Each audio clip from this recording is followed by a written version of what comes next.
Oh gosh, I have a lot of cookies. When did this happen?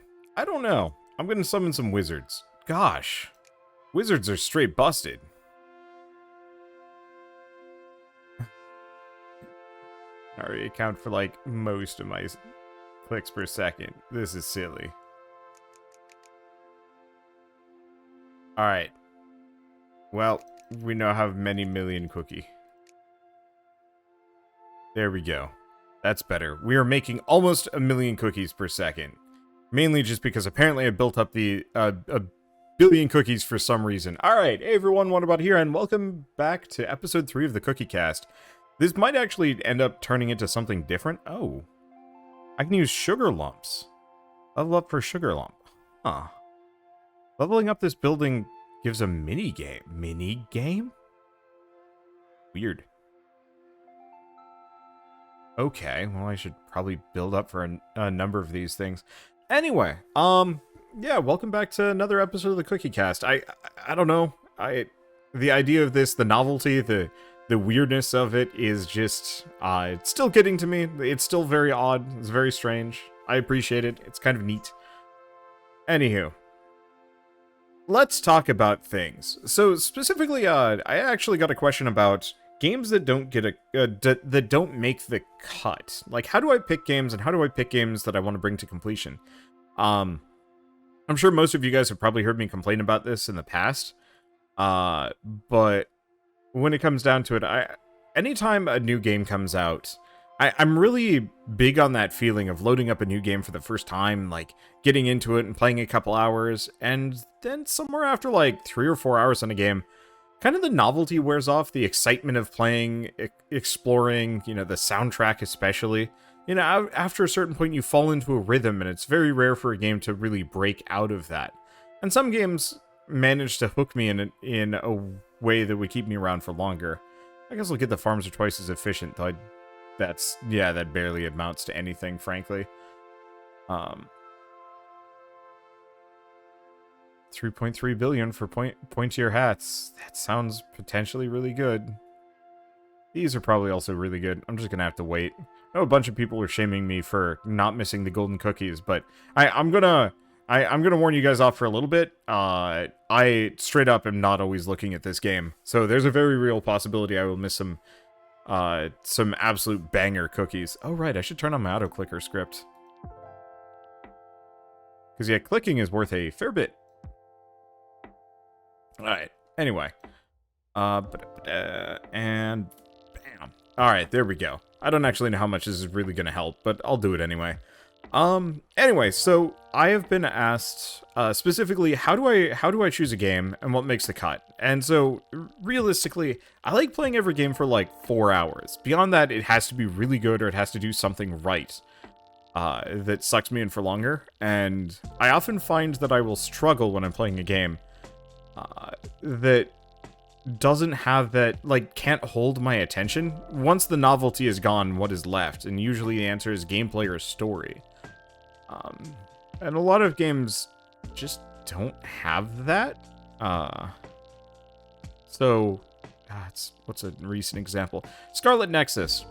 I was playing that game more for the bafflement and to write down as many plot holes as I could. But then eventually, what ended up happening was my capture card crapped out and, like, in the middle of a cutscene. And, you know, the views weren't very good at the time, so I was just kind of like, you know what if I just stopped recording this and maybe tried Monster Hunter Stories 2? And with that one, it wasn't that, you know, capture card crapped out, it was just kind of a matter of, like, I got kind of bored. It was a decent game, but it's just turn-based RPGs don't interest me that much anymore.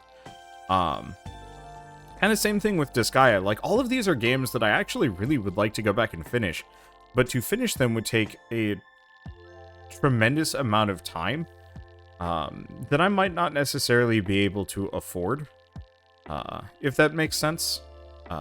So, you know, if a game is 20 hours long, and I have X amount of hours per day. Now, I woke up and I started working at about 10:15 today, 10:20 today. I rise a little later than some people. But so that gives me about 3 to 4 hours before my official stream starts. But I've been starting earlier, so maybe that only gives me like 2 hours.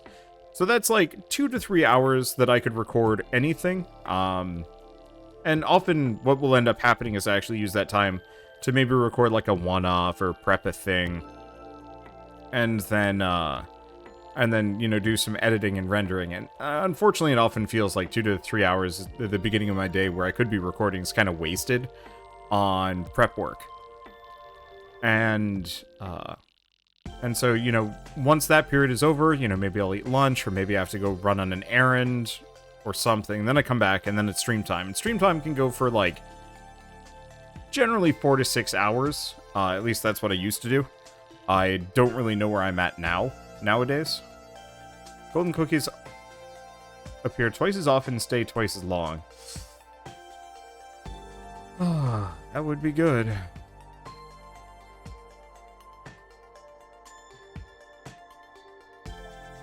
Like, the cookie production multipliers would be kind of nice, but I don't know how much they'd help. Let's go for the temple upgrade, because that's worth a lot. And then I'll go for Lucky Day. I'm just not entirely convinced that that's worthwhile. Anyway. Let's see, what was I going to say? Limited amounts of time and whatever. Okay. But so since streaming takes like 4 to 6 hours, you know, that's a significant block of time that I'm engaged in the whole kind of streaming and recording process. And unfortunately, I don't know if you've ever heard of people complaining about this for Twitch, but you're often pigeonholed into a main game. And to break yourself out of that is oftentimes, like, really hard, or even just downright impossible. Oh, that's temples are twice as efficient. Yeah, if I want to get the pointier hats, that's going to take a little while longer. Let's go for Lucky Day, because I feel like that really can scale up my income. Anyway. But so, I found with Twitch, there are specific games that my audience, like, truly will like.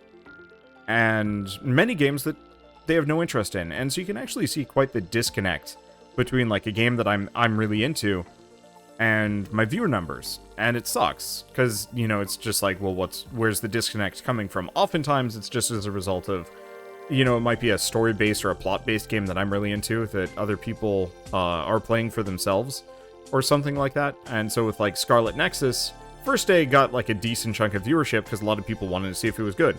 But then nobody was really that interested in sticking around for more, because it wasn't really worth it for them. That they weren't invested enough in the plot, or they were playing it for themselves, and that kind of just held everything back. And so, you know, I tried to do a second day of recording it, and then it was just like, everybody was like, nah, we don't want to watch. And so that often presents this kind of, like, weird disconnect for me, where I have to try and please two disparate audiences that have actually completely different tastes.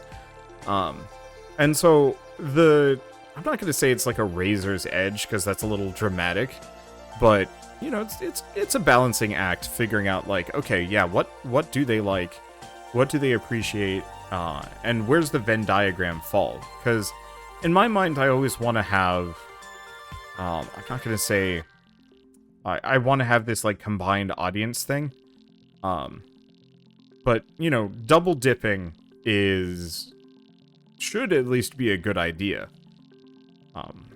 And unfortunately, what ends up happening still, is kind of the Twitch side of things has a little bit of... I will get back to this topic in a little bit, but the Twitch side of things, I think, always has a little bit more of that feeling of control. That, do I actually want to just get some of these really cheap ones?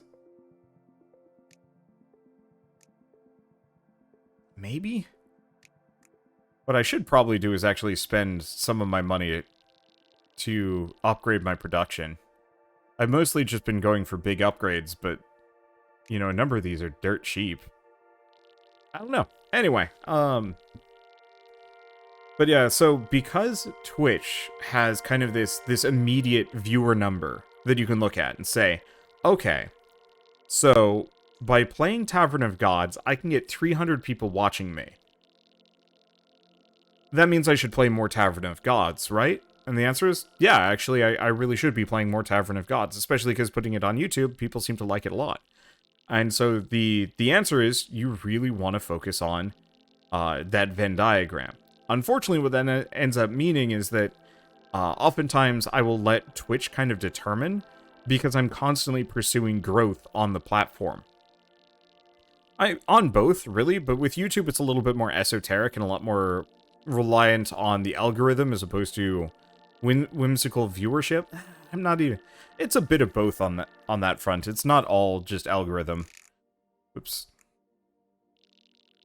I don't actually know if getting... Let's get one more cursor so we have an even 100. I'll just try and shoot for that on everything. Whoops, and we have gone past that point. It actually... Wait, what? Oh. I'm pressing the wrong button. I sold all my cursors.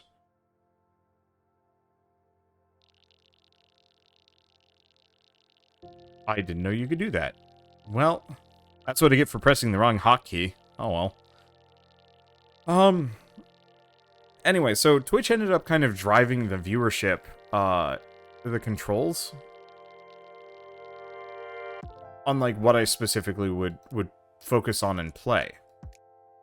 Because when it boiled down to it, you could see the viewership numbers right then and there. So if I start playing something and it's a dud, I'm like, okay, I'm just not gonna stream that. I'm gonna record that for YouTube. But unfortunately, going back to what I was talking about before, you know, maybe only have a couple hours before stream, and then a giant chunk of stream, and then maybe, if I have enough energy, a couple more hours of Mice and Men. Huh.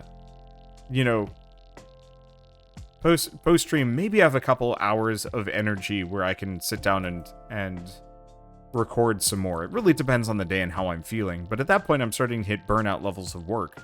Because presumably I've been working for 9 hours already, and so to put in an additional 3 to 4 to 5, like that's a lot.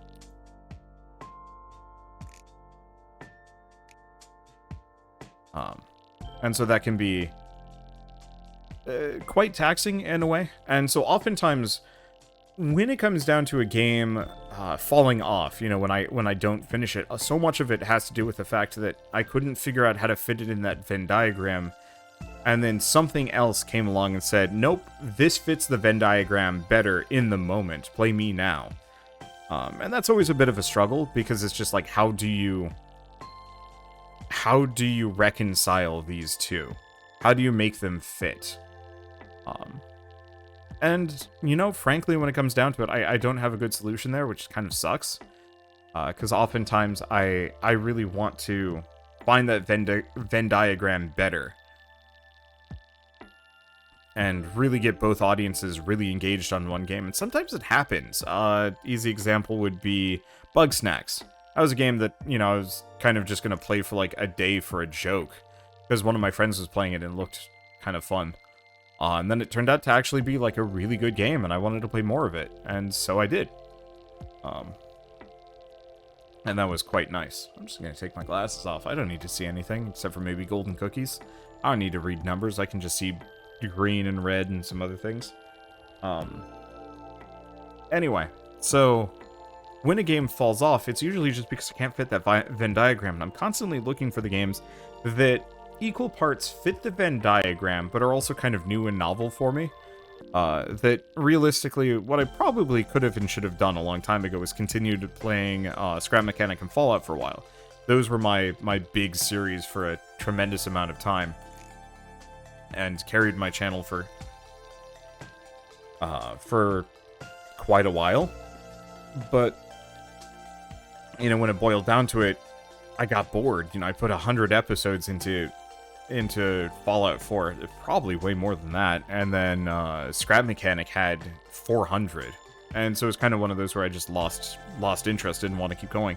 So I kind of am always looking for the new stuff instead, even if it's not necessarily useful for me. Like, I've been struggling a little bit, recently. Psychonauts, for example. Twitch audience does not really... I'm not going to say it doesn't care to watch it, but it's like, I was streaming it yesterday for 150 people as opposed to the 300 that I'm kind of aiming for as my goal. And so it's just like, well, do I just not stream it? Do I stream something else first? And then switch to Psychonauts and just hope people stick around? And that's usually what I do. But sometimes that doesn't work too well.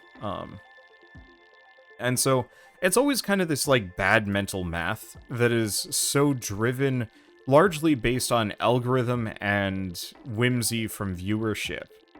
And I don't have a good way of solving any of this yet. The real answer is really just getting so big on both platforms that I can safely just say, like, ooh, multiplies the gain from 1,000 fingers by 10. How much is that?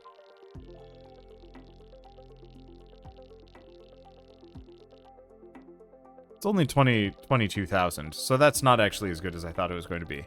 Unless that affects the cursors. It does, actually. That just made cursors produce, like, a ton? Really made grandmas fall off a little bit, but you know what? Is what it is. So I guess by leveling many of these things up, we get the different perks associated with them, and maybe that's part of the reason why we haven't. Because that's probably where we just got Ultra Drill from.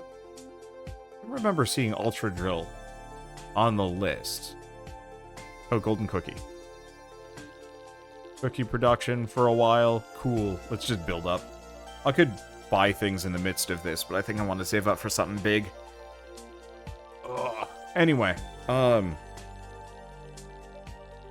yeah, so I guess I hope this kind of rambling explanation sheds some light on why so many of my series drop off. And I really want to change that, actually. I really want to finish more games without taxing myself, and I think so much of that has to be picking and choosing which games are actually meaningful to me, and which games I'm just kind of playing because why not?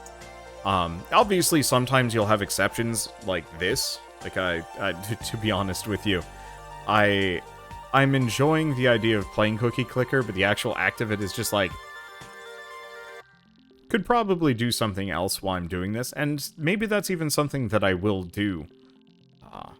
I know some people had suggested me bringing on guests, but the answer is I actually have an interview series over on Wanderbot Prime, if you haven't seen or heard of that. And many of the topics that I talk about here are probably going to be distilled further and made into their own videos and put on that platform. I should say. Anyway, now that I have a ton of money, I could get another wizard. It'd be worth some. Temples being twice as efficient might not be a bad move. Mines being twice as efficient. Not as great.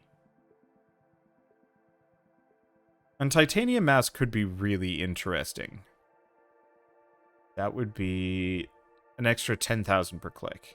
That'd be good. I think I'm going to go for sacrifices. Because temples are still pretty cheap in the grand scheme of things. So scaling them up further, faster, seems like a good idea.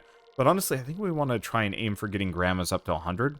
Because we might get a cool thing in the store for that. At least I think that's how it works. I could be quite wrong on how this system functions. Anyway. As far as like games that got the cut, didn't get the cut. And so I think I actually want to do a video on this at some point where I sit down and just list all of the games that I have not finished. The bucket list of unfinished games that I'm struggling to find the time for. And really actually just start charging through them. I think one of the top ones that I want to go back and finish is Atelier Ryza. Unfortunately, that's one of those games that the sequel, for whatever reason, didn't do as well as I was hoping it would do. In terms of like performance, and that is one of the sticking points that I do run into, is very much that I really have to not shackle myself to games that aren't going to do well, and that's sometimes a bit of an issue. I can buy 2 more temples at the very least. Probably start investing in grandmothers just because. Oh, hello. Grandmas are boosting your CPS cookie production by a lot for a while. Cool.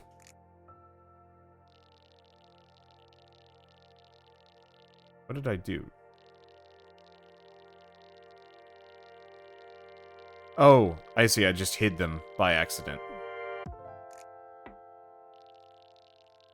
Okay, well, my cookie production has hit a pretty all-time high. There we go. So we now have retirement home. That's grim. Okay, and it's over. Can I bring that back? Perfect. I should put my glasses back on. I'm squinting pretty hard. I've just been trying to keep my glasses off just a little bit. So now that I've done that, double thick glasses, grams are twice as efficient. Perfect. Now we've got all of these low tier ones. Kitten workers, pointier hats, ultra drill. Maybe titanium mouse? It's a little expensive though. I don't know. The other option is getting farm up to 100. And mine up to 100. But many of these are going to get quite pricey. I don't know. I'll keep thinking about it. Gosh, it takes me half an hour to even try and answer one of these questions. I guess it's good. Means more content for the cookie cast. But I don't know. But yeah, I really need to sit down and like make a giant list of all of the various games that I've tried to finish and failed. I guess in more recent memory, games that I want to go back to and finish because I'm pretty close to done or they're pretty short, would be Axiom Verge 2 and Grime, both of which were pretty good games that I want to put more time into. But they fell off as far as streaming goes, and I just haven't been able to get back on the, haven't been able to load it back up again and manage to play it since, and it's kind of unfortunate. A lot of these almond cookies. Well, how much does this give me? It's like 30k. I mean, it's about as much as a temple in retrospect, so I guess they're worth it. Just snagging all of the fancy cookies.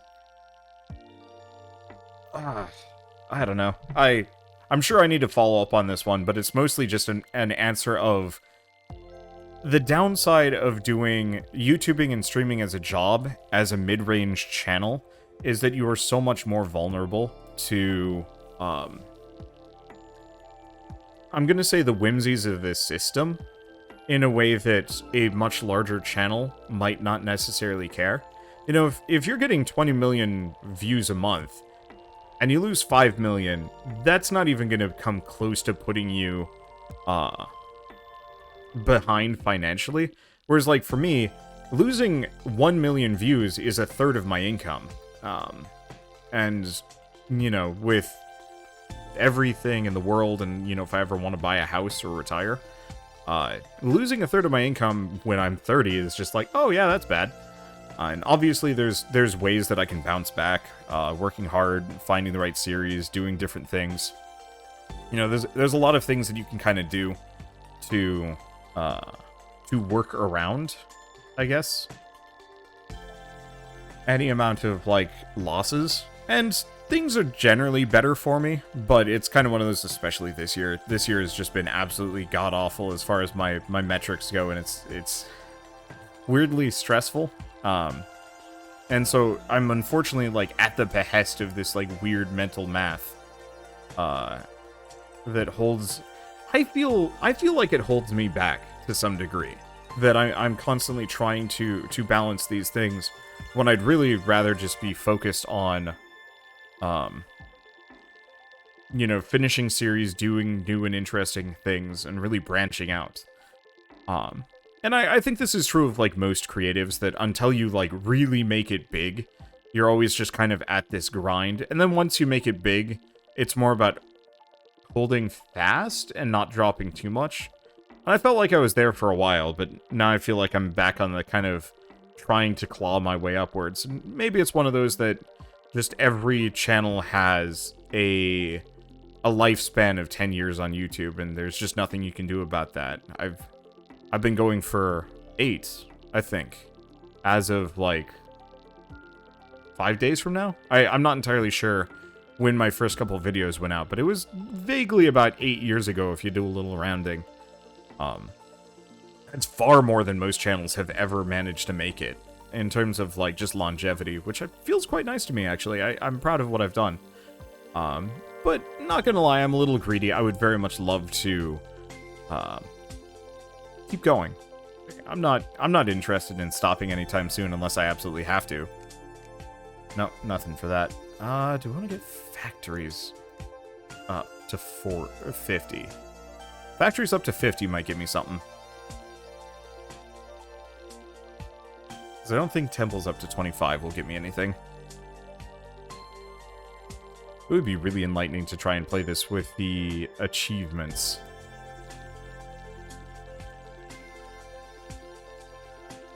Just to see, or not the achievements, the mods that tell you exactly like, hey, this is your most efficient upgrade to go for next. I feel like that could get kind of nutty.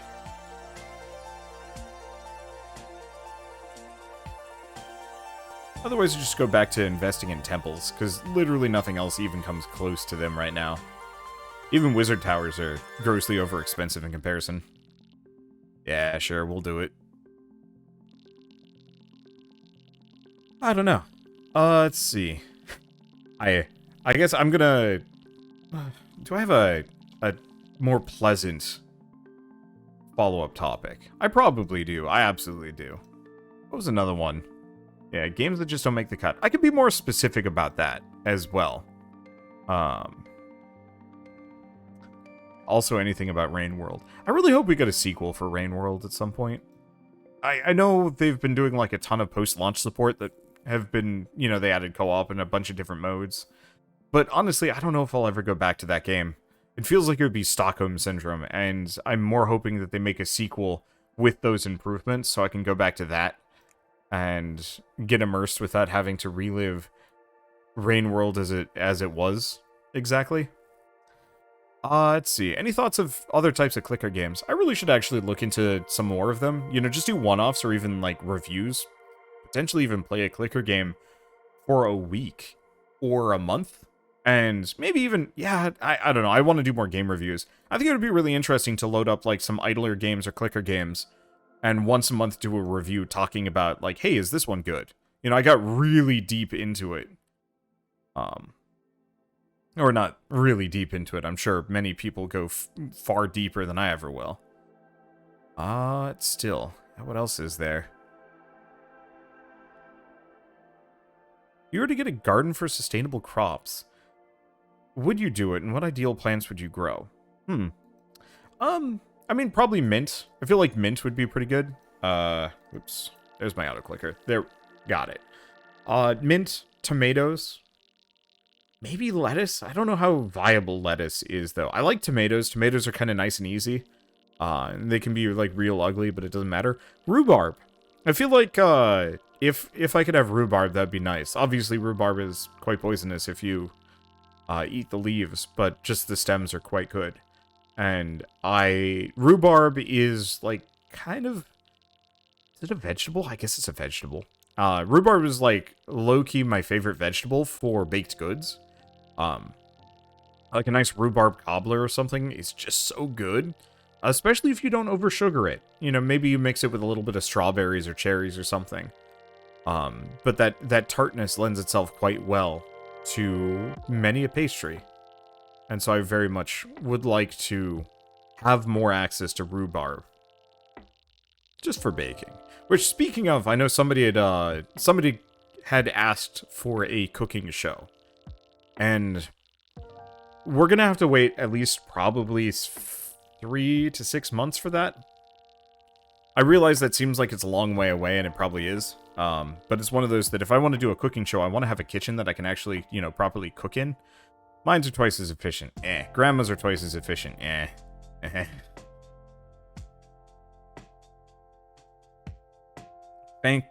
Frankly, going for pointier hats seems like it might be the way to go. But I think I'm just going to get a bunch of temples. Bam!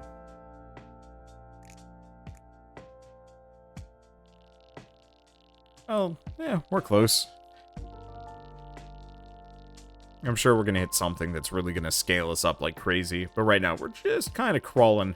I guess the point is we maybe want to try and get up to the 5 billion for a shipment.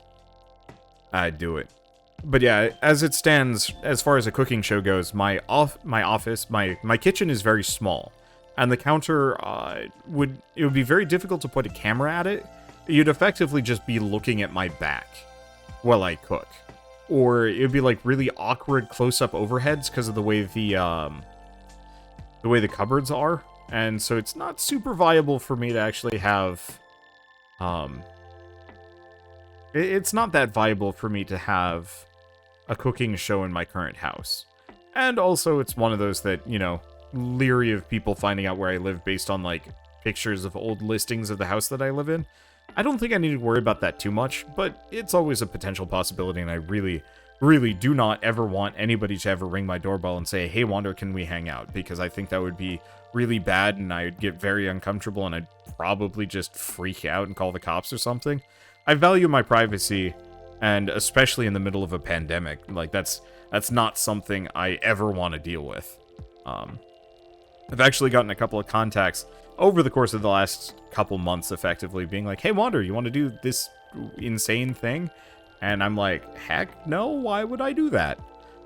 So very specifically, it was like summer of last year, give or take. I got a message from somebody saying that his son wanted to be a YouTuber. And he wanted me to give advice to his kid. And I was like, here's, you know, just kind of my basic notes, because I've got a how to YouTube series that I really want to start, and I've written all the notes for, but I gotta like actually invest into that. But so I wrote the script for that. I have it all prepped. I'm kind of ready to go, and I just need to start recording, because much like everything else, I only have so much time in a given day to actually, you know, pump into these projects. And let's get the clicking upgrade. That's a 20,000 boost, give or take. That might be worth it. But so this person was very pushy about the idea of me talking to their kid in person. And I was like, I can send you advice online. I shouldn't. You know, realistically, engaging in this fashion is not actually worth my time. I'm a very busy man. And trying to invest that much time into one person who probably will not actually get very far on YouTube, like, it's just not worth my time. But I'll be nice, I'll send some notes, you know, I've already got all this thing collected. But no, he wanted me to meet up with him in person up in Washington State, and I was just like, no. I don't know you. I've never met you before. I don't know who you are. I don't know what kind of person you are. There's a pandemic going on. Like, in what sense is this sane? And their argument for why it would be safe was that they were a Marine, and therefore I would be safe around them. And I'm like, that doesn't make me safe. That makes you safe. That just makes me equally uncertain, except for now I know you can kick my ass. Which is just something I don't want to deal with. I doubt anybody would. I'm not that bothersome of a person. And chances are it was actually just the kid pretending to be a Marine, but I you know, I can't tell if a person's telling a lie or telling the truth on the internet without actually, like, reverse image searching and doing a bunch of other things. But it's just really weird. And it was, like, the strongest sense of stranger danger I've gotten from somebody in quite a while. I got it a little bit in college here and there, you know, there'd be some guy that you could just tell something was off about them, and I just didn't want to think about it or deal with them.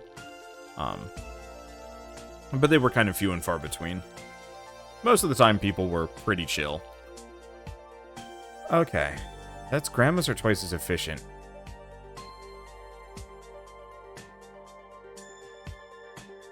Yeah, grandma boost just isn't as good as it used to be. The banks being twice as efficient could almost be good. 700 million to get? I mean, I guess.